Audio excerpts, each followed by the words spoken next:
भाजीपाला आणला, किराणा आणला, तुझी गोळ्या औषधं आणली, दळणही आणलं. अजून काही राहिलं असेल तर आत्ताच सांग. मी उद्या गावी गेल्यावर हे कार्ट तुला काही एक आणून देणार नाहीये.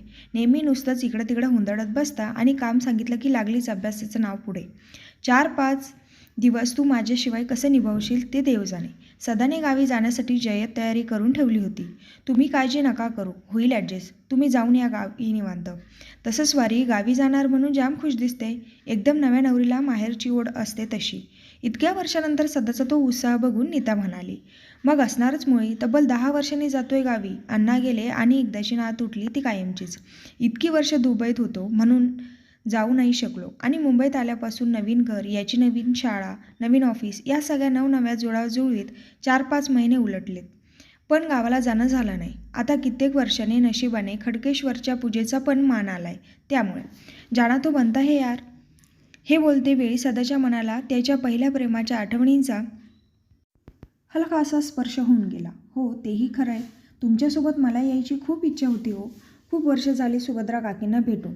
अरूच्या परीक्षा नसती तर मी पण आलेच असते. तुला तर सांगतोय चल सोबत. ते कार्ट काय नशी पाजणार ते आपल्याला माहीत आहे. सदाशिवच्या या वाक्यावर इतका वेळ पुस्तकात डोकं खुपसलेल्या अरूने शेवटी बापाकडे डोळे वटारून पाहिलं आणि सदाशिव म्यूट मोडवर गेला. आईने मुलांसमोर केलेला बापाचा उद्धार बघून बघून थोडा का होईना पण आईचा गुण अरूला लागला असावा. पहाटे गावाला निघायच्या हुरूहुरीत रात्री दुर्लक्षित असं अर्धवट जेवण करून सदा पहाटे 4चा अलाराम लावून शांत झोपण्याचा असा अशांत प्रयत्न करू लागला. गावाला जायची अस्वस्थता त्याच्या झोपेचं खोबरं करून गेली. या बेचैनीने 4चा अलाराम कधी एकदाचा वाजतो म्हणून 4दा उठून उठून घड्याळाकडे पाहिलं. 4 वाजेपर्यंतची जायची सदाशिवची लगबग पाहण्याजोगी होती आणि एकदाचा अलाराम वाजला. एरवी आवरायला तासनतास लावणारा सदा 20 मिनिटात आवरून आणि बायकोचा झोपाळू निरोप घेऊन घराबाहेरही पडला. तशी आपल्या गावची ओढ सगळ्यांना हात उंचावून बोलवत असतेच. फक्त आपण प्रपंच आणि कामाच्या ढिगाऱ्यातून डोकं वर करून पाहायचं विसरतो. कारमध्ये थोडी आपल्या जमान्याची गाणी लावूयात असं सदू मस्तपैकी आपली आवडती गाणी कारच्या काचा उंचावून मोठमोठ्याने चिरकत गुणगुणत निघाला. त्या दिवशी सदाचं मन सर्व जुन्या आठवणींत विरघळून गेलं होतं. 4 तासांचा एकटेपणा जुन्या आठवणीत कधी संपला ते कळलंच नाही. एकदाचा गावचा हिरवागार रस्ता दिसायला लागला तसं त्याचं मनही हिरवगार झालं. सलग न थांबता 4 तासाच्या प्रवासाअंती सदाने एकदाच्या घरासमोर येऊन हँडब्रेक उचलला. अंगणात आलेल्या कारजवळ लुडबुडणारी चिल्लर पार्टी सोडता सुभद्रा काकी, तिचा मुलगा विजय आणि सून तेही तेवढ्याच आतुरतेने सदूची वाट पाहत होती. तू तर आम्हाला विसरूनच गेला बाबा. फार मोठा झालास, असा नेहमीप्रमाणे नावडतीचा खोचक सूर न लावता काकीने त्याला आणि त्याने काकीला घट्ट मिठी मारली. 40शी उलटलेल्या सदाचा गोड पाप्पा वयाची 70 उलटलेल्या काकीने थरथरत घेतला. कसं चुकलंय वय लेकरू, म्हणत सदाच्या चेहऱ्यावरून आपले काफ्रे हात फिरवत स्वतःच्या डोक्यावर नेऊन मुडपली. इतक्या वर्षांनी आलेल्या सदाचा त्या 4-5 दिवसात यथेच्छ पाहुणचार झाला. सदा अगदी नव्याने आपलं जुनं आयुष्य जगला. गावच्या बोचऱ्या थंडीत उबदार गोधडीत मस्त पहुडणं, आसावात आरामशीर उठणं, अंगणातल्या कोवळ्या कडुलिंबाचा दातून तोंडात टाकून बंबातलं पाणी तापूस्तोवर दात घासत बसणं, विहिरीजवळच्या कठड्यावर अंघोळ आटोपून काकीच्या हातचा सुंठ गुळाचा कडक फक्कड चहा फुरक्या मारत पिणं, रात्रीच्या शिळ्या भाकऱ्या तेल तिखट मीठ लोणच्यासोबत चवीने न्याहारी हादडणं, शेतात हुंदडून कुठं बोरं तोडून खा, कुठं उसाचा चोथा कर, कुठं ज्वारी बाजरी हुरडा भाजून खा, तर कुठं हरभऱ्याचे घाटे शेकोटीवर भाजून खा. सदाची इतकी वर्ष राहून गेलेली खादाडी खऱ्या मेव्यांवर तुटून पडली होती. दुपारच्या जेवणात काकीच्या हातची चुलीवरच्या झणझणीत रश्श्यासोबत चुरलेली भाकरी, काकीनं आपल्या पुरचुंडीतून चुना, कात, सोप, सुपारी काढून बनवलेलं नागलीचं साधं पान, त्यानंतर दुपारची झाडाखालची एक मनसोक्त पडी, काका, मामा, मावश्या, शाळा, शिक्षक, जुन्या मित्रमंडळींच्या भेटीगाठी, संध्याकाळी देवळातलं भजन कीर्तन, रात्रीच्या जेवणानंतरच्या भुताटकीच्या गप्पा मारत मारत बाजेवरची शांत झोप. त्या 4-5 दिवसात सदाने आपल्या जीवाचे लहानपणी सारखे यथेच्छ लाड पुरवले. सदा अगदी नव्याने परत लहान झाला होता. त्याला त्याच्या शहरी जीवनाचा पार विसर पडला. सदा जिथे ती दिसू शकेन त्या सर्व सार्वजनिक ठिकाणी जाऊन आला होता.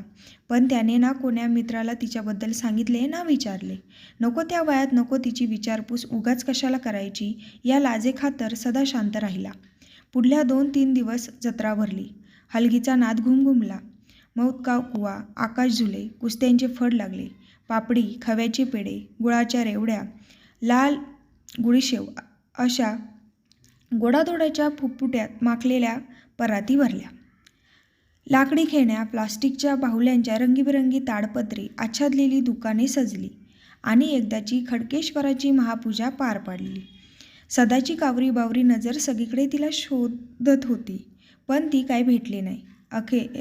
अखेर निघायचा दिवस उजेडला. सदा खडकेश्वराचा निरोपच दर्शन घेण्यास मंदिरात पोहोचला. दर्शन झालं आणि समोर गणेश मंदिराच्या पायरीवर येऊन क्षणभर विसावला. परतीची वेळ जशी जशी जवळ येत होती तसं अंतःकरणाला जडत्व येऊ लागलं. सदा सरलेल्या दिवसांच्या आणि जुनी आठवणींच्या विचारात मग्न झाला.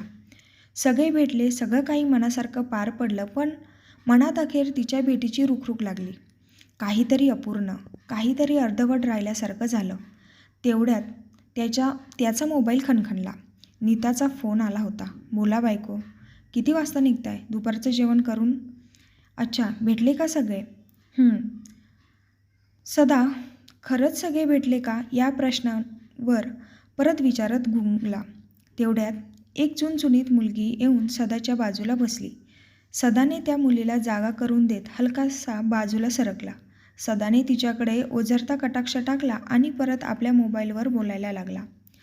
त्या मुलीकडे टाकलेली ती ओझरती नजर त्याला काहीतरी आठवून गेली आणि त्याने तुला परत कॉल करतो म्हणत कॉल बंद केला.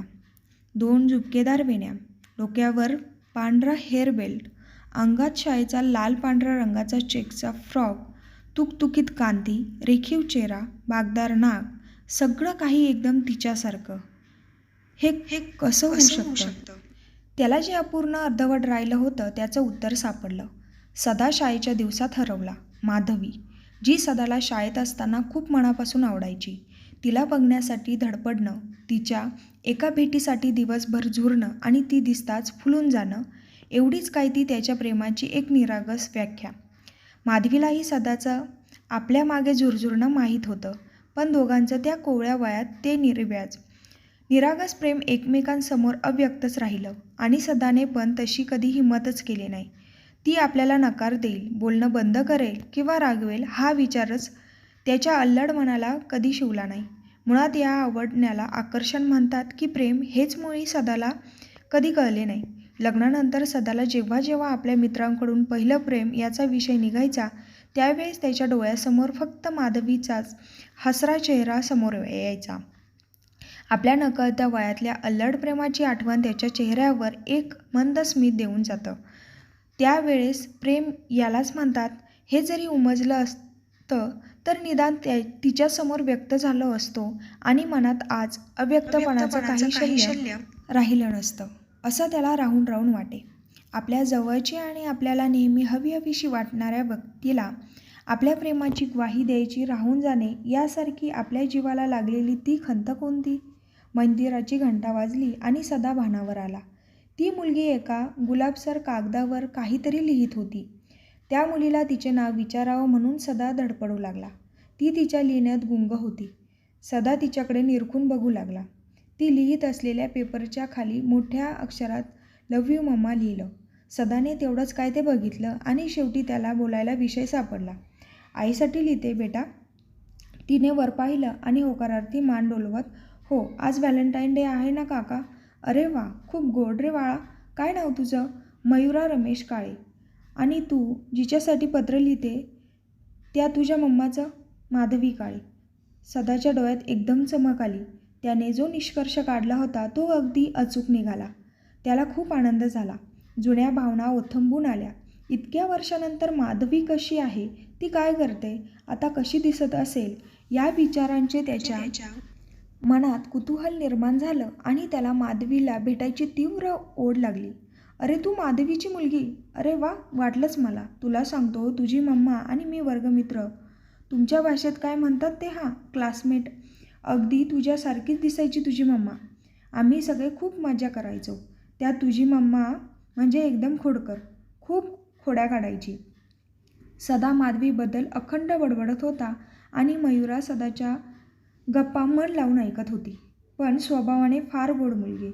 मला खूप आवडायची. आठवणींच्या एका टप्प्यावर सदाच्या तोंडून अचानक मनातल्या भावना आपसूक बोलल्या झाल्या. मला म्हणजे सर्वांनाच आवडायची. सगळ्यांना आपलंसं करून टाकलं होतं तिने. पण सदाने लगेच आपल्या मनाला आवर घातला आणि वाक्याला सावरलं. सदाचे डोळे जरासे पाणावले आणि आईच्या आठवणीत तल्लीन झालेल्या मयुराचाही एकाएकी भावनांचा बांध फुटला आणि तिला एकाएकी हमसून हमसून रडायला आलं. ए बाळा, बघ तू पण रडलीस ना? आमच्या आठवणी आहेतच गोड. तुला सांगतो, मी पण या आठवणीत बुडतो त्यावेळेस हळूच एकटा गच्चीवर जातो आणि खूप रडून घेतो. छान वाटतं मोकळं होऊन. तूही माधवीसारखीच हळवी बघ. असो, चल आता शांत हो आणि मला तुझ्या मम्माकडे घेऊन चल. मला खूप आनंद होईल तिला बघून. सदाचे ते बोल ऐकून मयुरा अजूनच हुंदके देऊन मोठमोठ्याने रडू लागली. सदा आता कळेना की नेमकं काय झालंय. तो मयुराला शांत करण्याचा प्रयत्न करू लागला. हे घ्या काका. मयुराने डोळे पुसत आपल्या आईसाठी लिहिलेली चिठ्ठी सदाच्या हातात दिली. अगं, हे काय करतेस बाळा? ही चिठ्ठी तू तुझ्या मम्मासाठी लिहिलीस ना? मग मला का देतेस? सदा अवाक होऊन मयुराकडे बघत होता. काका, हा बाप्पा गोड माणसांना इतक्या लवकर आपल्याकडे का बोलावून घेतोस?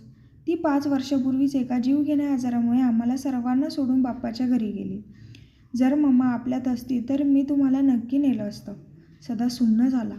त्या लहानग्या जीवाच्या तोंडून ते बोल ऐकून तो भांबावून गेला आणि त्याच्या डोळ्यातून नकळत पाणी वाहू लागले. पण ही चिठ्ठी मला स्वतःला सावरत कापऱ्या स्वरात विचारला. काका, जातेवेळी मम्माने मला सांगितलं होतं की मला जेव्हा तिची आठवण येईल तेव्हा या देवळात येत जा, ती नक्की भेटणार. आज तुम्ही मला माझ्या मम्माकडे घेऊन गेलात. क्षणभर मी मम्माच्या बालपणात बागडले. काही क्षणांसाठी असं वाटलं मम्माच तिचं बालपण माझ्याशी शेअर करते की काय. आज मम्मा मला तुमच्या रूपात भेटली आणि माझं लेटरही तिच्याकडे पोहोचलं. थँक्यू काका. तुमच्या गोड आठवणींबद्दल मी मम्माला परत जाऊन भेटू शकले. खूप खूप आनंद झाला. I love you mamma. भारावलेल्या अवस्थेत मयुराने सदाला घट्ट मिठी मारली. त्या हळव्या क्षणी सदाने पण तिला आपल्या मायेच्या कुशीत कवटाळले आणि तिच्या कपाळी आपल्या अश्रूंनी भिजलेल्या ओठांनी एक गोड पापा घेतला. एखादी अतिप्रिय व्यक्ती आपल्यातून जाऊनही आपल्या आठवणीत, विचारात, आचरणात अशा कोणत्या ना कोणत्या स्वरूपात जिवंत राहतेच. सदा माधवीच्या रूपात मयुराला पाहत होता आणि इकडे मयुराने सदाच्या रूपात आपल्या आईला. माधवीला घट्ट कवटाळले होते. बोचऱ्या आठवणींचा तो विलक्षण हळवा क्षण दोघांना आपल्या आवडत्या आणि अतिप्रिय व्यक्तीचं एक सुखांत मनोमिलन करून गेला.